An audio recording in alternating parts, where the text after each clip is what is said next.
सूरज और कमल दोनों मेडिकल के स्टूडेंट थे। दोनों कैंटीन में बैठकर एक दिन प्रिया के लिए इंतजार कर रहे थे। इस बीच प्रिया कैंटीन के अंदर आई। अरे वो देखो, प्रिया आ गई। प्रिया अंदर आई और बोलने लगी, ऐसी क्या बात है जो मुझे यहाँ पर बुलाया? हम सब फाइनल ईयर में है ना, हमारे कॉलेज ने मेडिकल कैंप का बंदोबस्त किया है हमारे लिए, तो हम तीनों को चुना गया है एक छोटे से गांव मगरपुर में जाने के लिए। अरे वाह, मैं कितने दिनों से इंतजार में थी इस मेडिकल कैंप के लिए। कब हम जाएंगे? आज रात को ही निकलना है। उस रात तीनों मिलकर एक कार से निकल पड़े। वो कार जंगल और पहाड़ों के बीच से होकर जा रही थी। फिर एक शैतान सांप के भेष में कार के सामने से गुजरी।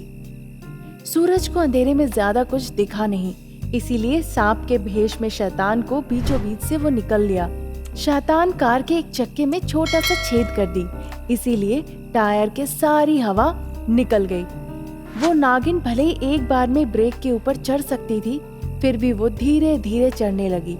सूरज देखो, शायद कार की ब्रेक वाली तार टूट गई है, पर इस अंधेरे में मुझे टूटी ब्रेक कहाँ दिखेगी? प्रिया बिल्कुल चुपचाप थी। कुछ दूर जाने के बाद सूरज जो गाड़ी चला रहा था पलट के देखा और बोला, हेलो मैडम, क्या सोच रही हैं आप? मुझे बहुत डर लग रहा है क्योंकि हम इतनी रात को ट्रैवल कर रहे हैं। हमें इस तरह से कई रातें और ट्रैवल करने पड़ेंगे, डरो नहीं। वो बात नहीं है, एक काली बिल्ली सामने से रास्ता काटी थी जब मैं घर से बाहर आ रही थी आज, इसी वजह से मुझे बहुत डर लग रहा है। मुझे ये सारी चीजों पर विश्वास नहीं है बिल्कुल। फिर कार धीरे धीरे धीमी चलने लगी। अरे ये गाड़ी एक तरफ क्यों चल रही है? वो तीनों नीचे उतर कर देखने लगे। एक टायर पंचर था। जा, अभी इस टायर को पंचर होना था। अब क्या होगा? इस वक्त सारे दुकान बंद है, अब एक्स्ट्रा टायर भी नहीं है, रात यहीं पे गुजारनी पड़ेगी। ये सोचकर वो सारे लोगों ने रास्ते के बगल में अपना टेंट लगाया और सो गए। जब सब सो रहे थे तब वो शैतान नागिन बनके धीरे धीरे टेंट के पास आई। वो फिश फिश करके आवाज करने लगी ताकि उन लोगों को समझ में आए कि कोई सांप है। कमल ने उस आवाज को सुन लिया। लगता है कोई बाहर है, मुझे बाहर से आवाज आई। मुझे तो कुछ भी आवाज सुनाई नहीं दी। रुको, मैं बाहर जाके देख कर आता हूँ। जब कमल गया बाहर देखने के लिए तो शैतान ने सांप के भेष में कमल को जकड़ लिया और कमल जोर जोर से चिल्लाने लगा। चिल्लाने की आवाज सुनकर प्रिया और सूरज दोनों बाहर निकल आए और देखे कि कमल वहां पर नहीं है। जैसे ही पलटे देखा कि कमल को एक सांप ने जकड़ लिया है उसके कमर से। वो कमल को छुड़ाने के लिए शैतान को पकड़ने की कोशिश भी की है, पर शैतान ने जिस तरह से कमल को पकड़ा था उसे छुड़ाना मुश्किल था। इस वजह से वो कमल को छुड़ा नहीं पाए। हमारे दोस्त के साथ कुछ मत करो, तुम जो चाहती हो बताओ। वो शैतान को अनुरोध करने लगा। ठीक है, तुम्हारे पास सिर्फ एक ही तरीका है अपने दोस्त को बचाने का। क्या है वो तरीका, बताओ, हम करने के लिए तैयार हैं। मेरे पति गणेश इसके पीछे की वजह है। वो एक जादूगर और वैज्ञानिक भी है जो इंसानों के ऊपर तरह तरह के प्रयोग करते थे। मेरी शादी के कई दिनों के बाद मुझे इस बारे में पता चला और इस वजह से हमारे बीच हर दिन लड़ाई होने लगी। वो मेरे ऊपर काफी क्रोधित हो गए और मुझे एक नागिन शैतान में बदल दिए जो सिर्फ खून पीने लगी और आके जंगल छोड़ गए। अगर मुझे पहले जैसे इंसान में बदलना है तो तुम्हें मेरे पति को यहाँ लाना होगा और कहना होगा कि मुझे इंसान में बदल दे। मैं अभी जाकर आपके पति को यहाँ लेकर आता हूँ, बस मेरे दोस्त के साथ कुछ मत कीजिए। फिर वो नागिन शैतान सूरज को अपना पति का पता बताए। अगर तुम नहीं आए तो मैं तुम्हारे दोस्त का खून पी जाऊंगी। सूरज तुरंत अपनी पंचर वाली कार लेकर अपने दोस्त इंस्पेक्टर राम से मिलने गया। वो इंस्पेक्टर राम को हर एक बात खुलकर बताई जो भी वहाँ पर हुआ था। तुरंत वहाँ से दोनों गगन के पास पहुँचे जीप से और जाकर उन्हें जगाया। मिस्टर गगन, मेरा नाम है इंस्पेक्टर राम। मुझे आपसे एक छोटा सा काम है, क्या आप मेरे साथ पुलिस स्टेशन आएंगे? जी जरूर सर, चलिए चलते हैं। ये कहकर वो दोनों जीप में बैठकर जंगल की तरफ जाने लगे। वहां पर वो गए जहां पर कमल और प्रिया दोनों थे। गगन काफी डरा हुआ था। जब उसने नागिन शैतान को वहां देखा तो उसे पूरी बात खुद ब खुद समझ में आ गया। सर, आप मुझे यहाँ क्यों लाए हैं जंगल में? अभिनय मत करो गगन, तुम्हें सब पता है सच क्या है। अगर तुमने तुरंत अपनी पत्नी को साधारण महिला में नहीं बदला तो मैं तुम्हें यही एनकाउंटर कर दूंगा। ये कहकर उसने अपनी बंदूक निकाली और गगन के तरफ निशाना तान दी। इसी के साथ गगन काफी डर गया और अपनी जादुई शक्ति द्वारा नागिन शैतान को एक इंसान में तब्दील कर दिया। आप सभी का बहुत बहुत धन्यवाद। आप कृपया इस आदमी को बिल्कुल मत छोड़िएगा। ये एक कानूनी जुर्म है, इस तरह का उपयोग करना इंसानों के साथ। इस वजह से तुम्हें सजा मिलनी चाहिए। फिर उसने हथकड़ी पहनाकर जेल ले गए। उसके प्रयोगशाला को भी सील कर दिया गया। फिर पुलिस उन सभी लोगों की तलाश में लग गए जो कि गगन की वजह से गायब थे। इच्छाधारी नागिन माँ के दूसरे भाग में सुकन्या युवराज यानी उसके बेटे की आत्मा को सपेरे की कोख में पल रहे बच्चे में नागराज की मदद से भिजवा देती है।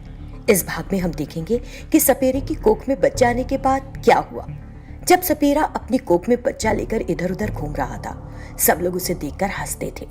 सपेरा बहुत शर्म महसूस करता और उस जगह से दूर चला जाता। एक पूर्णिमा की रात उसे पेट में बड़ा तेज दर्द हुआ। नागिनी देवी, तुमने मुझे ऐसा श्राप क्यों दिया? मैं इस दर्द को सहन नहीं कर पा रहा हूँ। मेहरबानी करके मुझे अपने श्राप से मुक्त कर दो, कृपा करो। इस तरह वो चिल्लाया। तभी नागिनी वहां प्रकट हो गई। फिक्र मत करो, तुम्हारी कोख में जो पल रहा है वो बच्चा है जिसे तुमने मार दिया था। मैं अपने बच्चे को साथ ले जाऊंगी। सुकन्या ने अपनी जादुई शक्ति से उस बच्चे को बाहर निकाल लिया।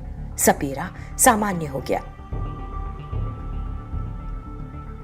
ए देवी, मुझे माफ कर दो। अब मैं जान गया बच्चे को जन्म देना कितना कठिन है। ये दर्द असहनीय था। मैं नारी की महानता को समझ गया हूँ। 9 महीने अपनी कोख में बच्चे को रखना एक अद्भुत काम है। तुम्हें तुम्हारे मातृत्व से दूर करने के लिए मैं माफी मांगता हूँ।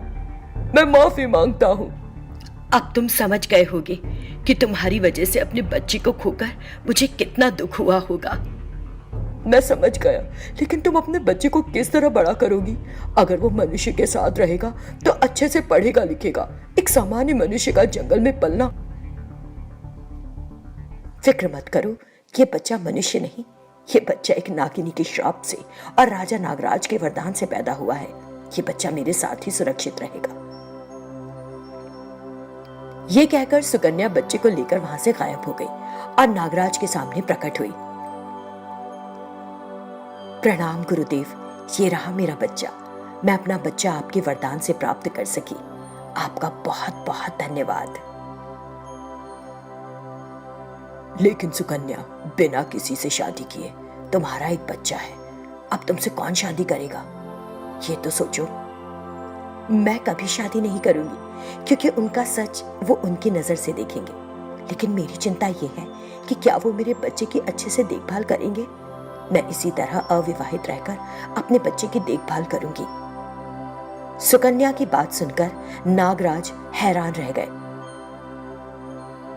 मैं तुम्हारे लिए तुम्हारे बच्चे का प्यार देखकर बहुत खुश हूं।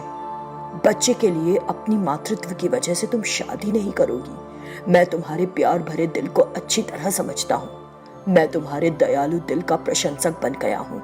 मैं तुमसे शादी कर सकता हूं अगर तुम चाहो। मैं सच में खुद को बहुत सौभाग्यशाली महसूस कर रही हूँ कि आप मुझसे शादी करना चाहते हैं। ये बच्चा आपके आशीर्वाद से पैदा हुआ है। आप ही इसके पिता हैं और मैं इसकी माँ। हम विवाह कर लें तो पति पत्नी हो जाएंगे। तभी अचानक सपेरा वहां पहुंच गया। नहीं, ये नहीं हो सकेगा।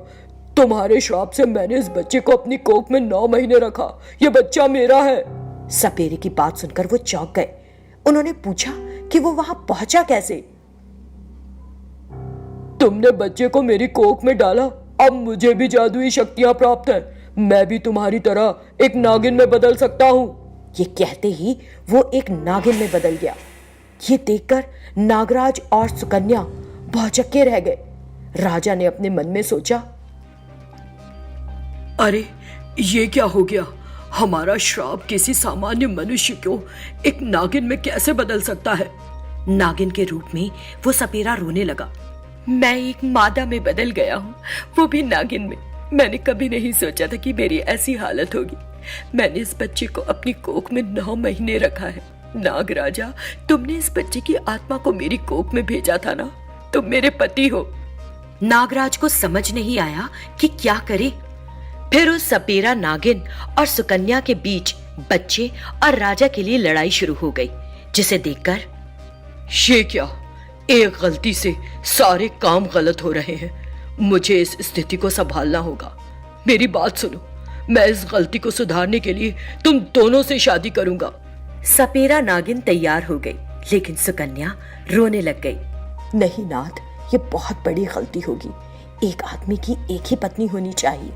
सच यही है कि तुमने इस बच्चे को अपनी कोख में 9 महीने रखा है, इसलिए इस बच्चे को अपने पास रखो और इसकी अच्छे से देखभाल करो। मैं यहाँ से जा रही हूँ। मेहरबानी करके मुझे रोकना नहीं, मुझे कोई सलाह भी न देना। आप दोनों शादी करके खुशी से रहो। उन्हें बच्चा देकर सुकन्या वहाँ से चली गई। राजा ने सपेरे नागिन से शादी कर ली और नाम दिया उसे तिलोत्तमा। सुकन्या एक बार फिर अकेली रह गई। तिलोत्तमा और राजा ने सुखी जीवन जिया। इस कहानी से हमने सीखा कि माँ का प्यार महान होता है। सुकन्या की ही तरह हर माँ अपने बच्चे के लिए कुछ भी त्याग सकती है।